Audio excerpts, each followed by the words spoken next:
بنگال والوں اگر برا نہیں مانے تو ایک بات عرض کروں ہاتھ جوڑ کے، مسجدوں کے 2-2 کروڑ کے مینار بنانے کی بجائے کوشش کرو کہ وہ 2-2 کروڑ غریبوں پہ خرچ کرو اور ان کو مضبوط کرو۔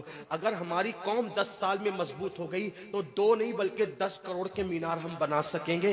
اس لیے میری گزارش ہے جلسوں کے خرچے بھی کم کرو، شادیوں کے خرچے بھی کم کرو، اور سب خرچے کم کر کے اپنی قوم کو مضبوط کرو۔ حضور علیہ السلام اسی لیے تشریف لائے تھے۔ تو دیندار بنو، مالدار بنو، اور نمبر 3 ایجوکیشن پہ بہت محنت کرو۔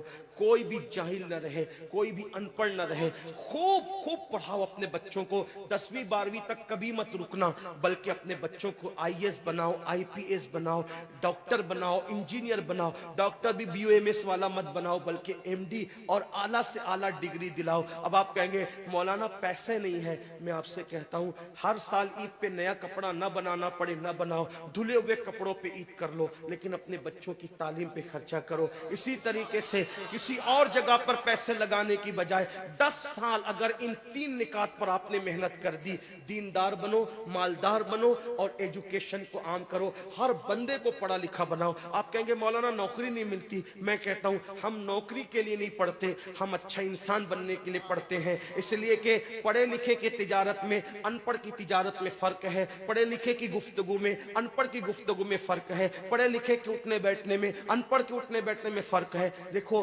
آپ یہ نہیں کہتا ہوں کہ آپ سب ان پڑھو، لیکن ایک بات آپ سے کہتا ہوں، محفل میں پڑھے لکھوں کا انداز اور ہوتا ہے، ان پڑھ لوگوں کا انداز اور ہوتا ہے۔ کھانے میں، پینے میں، اٹھنے میں، بیٹھنے میں تعلیم کو عام کرو، دنیا بھی پڑھاؤ، آخرت بھی پڑھاؤ۔ اپنے بچوں کو اتنا علم دو کہ وہ مسلمان رہے، سچے مسلمان رہے، اور اپنی بچیوں کو بھی اتنا علم دو سچی پکی مسلمان رہے، اور اسکول، کالج، یونیورسٹی میں اعلیٰ سے اعلیٰ تعلیم دلاؤ۔ اور یاد رکھنا غربت کا بہانہ مت بناؤ۔ بیٹیا کی شادی ہوتی ہے تو لاکھوں روپے کہاں سے آتے ہیں، اور آپ سے کہتا ہوں 8 گھنٹے محنت کرنے کی بجائے 16 گھنٹے محنت کرو، محنت میں پیچھے مت ہٹو، اپنے بچوں کو پڑھاؤ۔ صرف 10-12 سال ہندوستان کے تمام مسلمان محنت کر کے اپنے بچوں پہ محنت کر لیں، کوشش کر لیں، کاوش کر لیں، تو دیکھنا نقشہ بدل جائے گا۔ یہ بھی آپ سے کہتا ہوں، ایک بات کہتا ہوں، منع نہیں کر رہا ہوں، اگر مجھ سے غلطی ہو تو میرے علماء اصلاح کریں گے، آپ میری ذات کو دیکھ کے قبول نہیں کرنا۔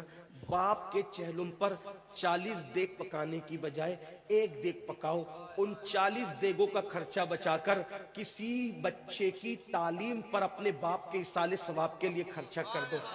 پیر صاحب کے مزار پر 1 لاکھ کی چادر لا کے ڈالنے کی بجائے 100 روپے کی چادر ڈال دو، باقی کے پیسے بچا کر غریبوں کی تعلیم پہ خرچہ کر دو۔ پیر صاحب کے ایصال ثواب کے لیے وہ اس 1 لاکھ کی چادر سے جتنا خوش ہوں گے، وہ 100 روپے کی چادر سے بھی اس سے زیادہ خوش ہوں گے، کیونکہ آپ نے کسی کو اٹھا دیا، کسی کو آپ نے ترقی پہ لے گئے۔ ایک بات کہتا ہوں، میرا پیر جنتی ہے تو میرے پیر کو میری 1 لاکھ کی چادر سے کیا غرض، اس کو تو جنت میں اس سے بہتر لباس مل چکا ہے، اس کو تو 1 لاکھ کا اس سے بہتر لباس مل چکا ہے۔ تو یہ باتیں تلخ لگے معاف کرنا، لیکن آپ سے ایک بات کہتا ہوں، رسومات سے نکلو، حقیقتوں کی طرف آؤ، رسومات سے نکلو، سچائیوں کی طرف آؤ۔ ایک دوسرے کو گرانے کی کوشش مت کرو، ایک دوسرے کو اٹھانے کی کوشش کرو، آپس کے جھگڑے ختم کرو۔ تیرا سلسلہ بڑا، میرا سلسلہ بڑا، تیری برادری بڑی، میری برادری بڑی، تیرا پیر بڑا، میرا پیر بڑا۔